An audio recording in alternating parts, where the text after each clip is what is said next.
आज आपण क्लास 12 चा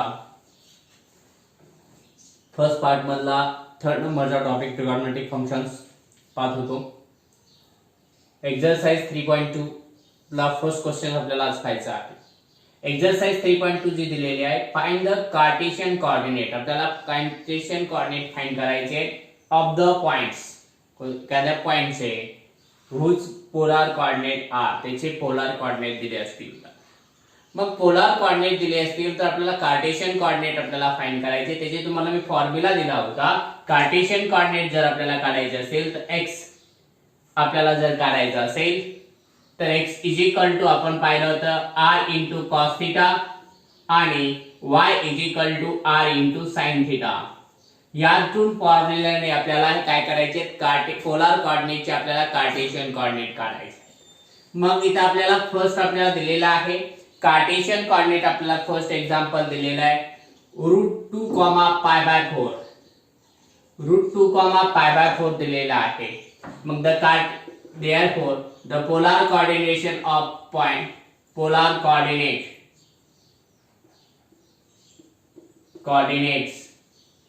of the point is √2, π/4. तर r इज इक्वल टू √2 आला आणि थिटा इज इक्वल टू π/4 आले. r ची व्हॅल्यू √2 मिळाली, थिटाची व्हॅल्यू आपल्याला π/4 मिळाली. This the using of the formula cartesian coordinate. The given आपल्याला कार्टेशियन कोऑर्डिनेट आपल्याला फाइंड करायचे. तर कार्टेशियन कोऑर्डिनेट काय असतील, the cartesian coordinate are the Cartesian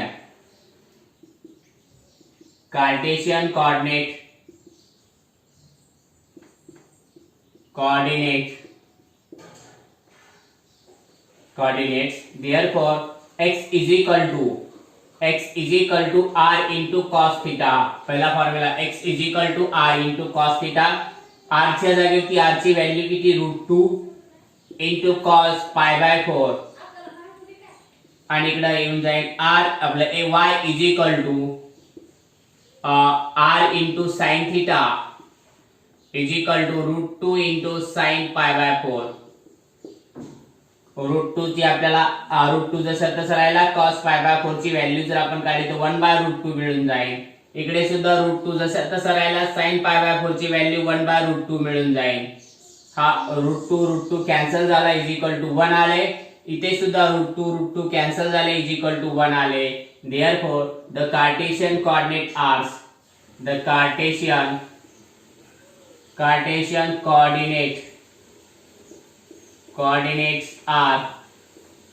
1, 1. The Cartesian coordinates are 1, 1. त्याचे कार्टेशियन कोऑर्डिनेट आपल्याला मिळाले 1, 1 मिळाले. त्याच्यानंतर सेकंड एक्झाम्पल आपण पाहू. सेकंड एक्झाम्पल जर आपण पाहिलं तर सेकंड एक्झाम्पल सुद्धा सेम असंच आपल्याला सॉल्व करता येतं. सेकंड एक्झाम्पल काय दिलेलं आहे आपल्याला, सेकंड एक्झाम्पल दिलेलं आहे आपल्याला 4, π/2.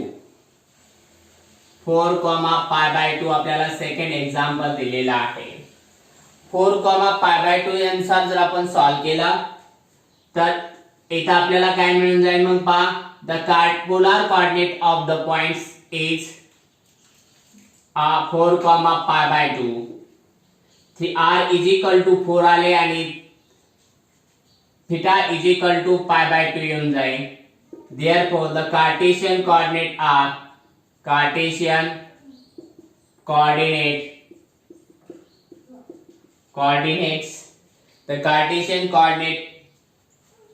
coordinates be x, y, and therefore x is equal to r into cos theta आणि y is equal to r into sin theta. आता व्हॅल्यू ठेवून दिली आपण x is equal to r into cos. r ची value काय मिळाली आपल्याला, 4 into cos π/2 आणि इथे मिळून जाईल r ची व्हॅल्यू आपल्याला मिळालेली आहे काय, 4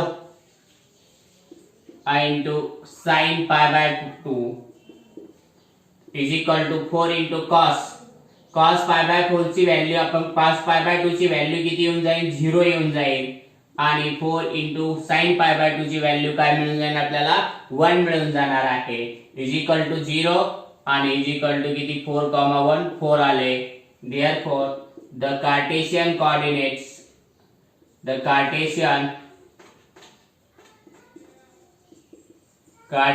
coordinate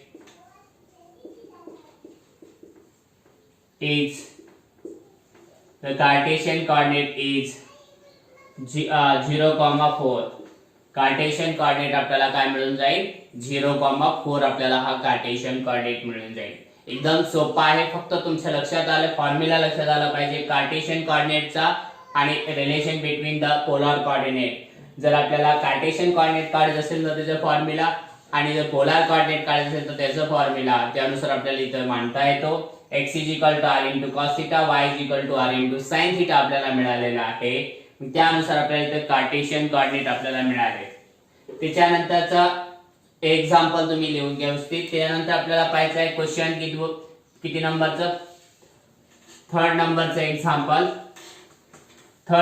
एक्झाम्पल जे आहे सेम आपल्याला त्याच मेथडने सॉल्व करायचं आहे पहा थर्ड नंबरचं एक्झाम्पल आपल्याला घ्यायचं आहे थर्ड नंबरचं एक्झाम्पल काय दिले आपल्याला थर्ड नंबरचं एक्झाम्पल 3/4 3/4 3/4 आपल्याला इथे मिळून जाईल आता हे कार्टेशियन कोऑर्डिनेट आपल्याला फाइंड करून घ्यायचे आहे the polar coordinates are the polar coordinate of the points is 3/4, 3/4 r = 3/4 आले आणि θ = 3/4 येऊन जाईल therefore the Cartesian coordinate are Cartesian coordinate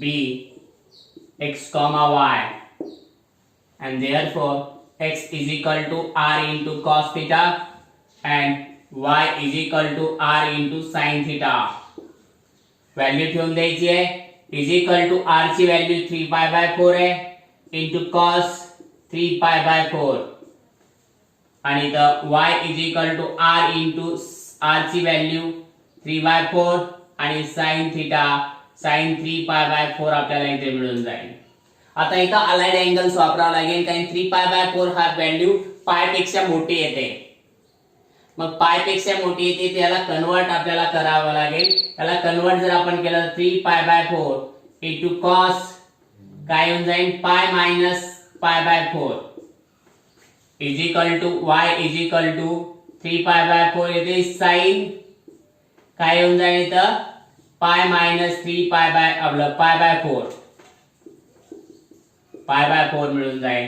cos हा सेकंड क्वाड्रंट मध्ये येतो इथं हे sin सेकंड क्वाड्रंट मध्ये cos सेकंड क्वाड्रंट मध्ये हा निगेटिव्ह असतो म्हणजे आपल्याला इथे काय लिहिता येईल 3/4 into minus cos π/4 मिळून जाईल आणि इकडे येऊन जाईल 3/4 into sin π/4 इथं पॉझिटिव्ह मिळून जाईल sin कारण सेकंड क्वाड्रंट मध्ये येतो याचा मायनस साइन डायरेक्ट बाहेर काढून घ्यायचा आहे -3/4 into 1/√2 आणि इथे व्हॅल्यू मिळून जाईल मायनस नाही 3/4 into 1/√2 तर आपल्याला इथं कार्टेशियन कोऑर्डिनेट आपल्याला मिळून जातील काय x = -3/4 into √2 y = इकडे 3/4 into √2 असे दोन आपल्याला इथं पोलर कोऑर्डिनेट आपल्याला मिळून जातील -3/4/2 म्हणजे therefore the Cartesian coordinate are is -3/4 into √2 3/4 times √2 अशा प्रकारे आपल्याला एक निगेटिव्ह आणि एक पॉझिटिव्ह कोऑर्डिनेट आपल्याला इथे मिळून जाईल त्यानंतरचा आपल्याला एक्झाम्पल 4 नंबरचा एक्झाम्पल आपल्याला पाहायचा आहे 4 नंबरचं एक्झाम्पल सुद्धा सेम असं सॉल्व करायचं आहे 4 नंबरचं एक्झाम्पल यातला काय दिलं आपल्याला 4 नंबरचं एक्झाम्पल 1/2, 7π/3 1/2, 7π/3. 7π/3 आपल्याला दिलेलं आहे. आता हे जे एक्झाम्पल आहे हे आपल्याला सॉल्व करायचंय. हे सॉल्व करण्यासाठी इथे सुद्धा लिहायचंय the polar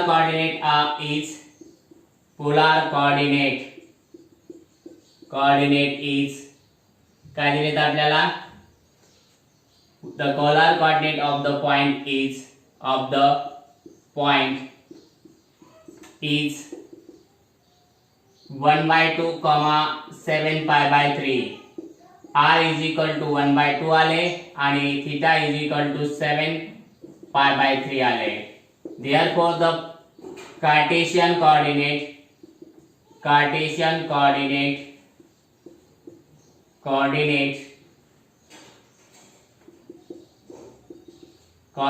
B x, y. Therefore x is equal to r into cos theta and y is equal to r into sin theta. Value ठेवून द्यायची आहे 1/2 into cos 7π/3 आणि इकडे येऊन जाईल 7π/3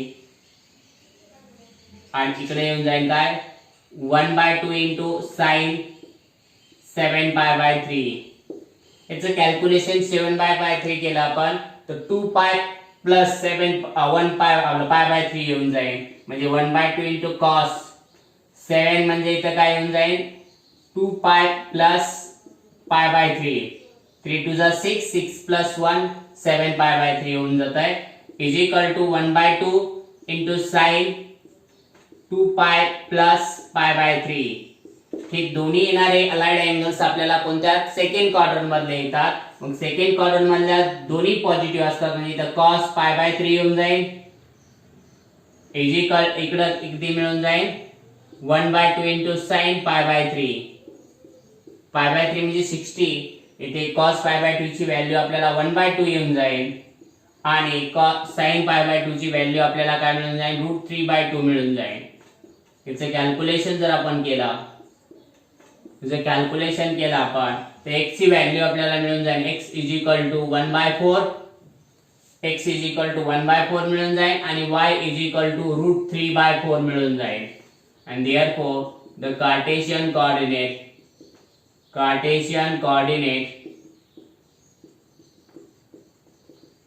is 1/4, √3/4.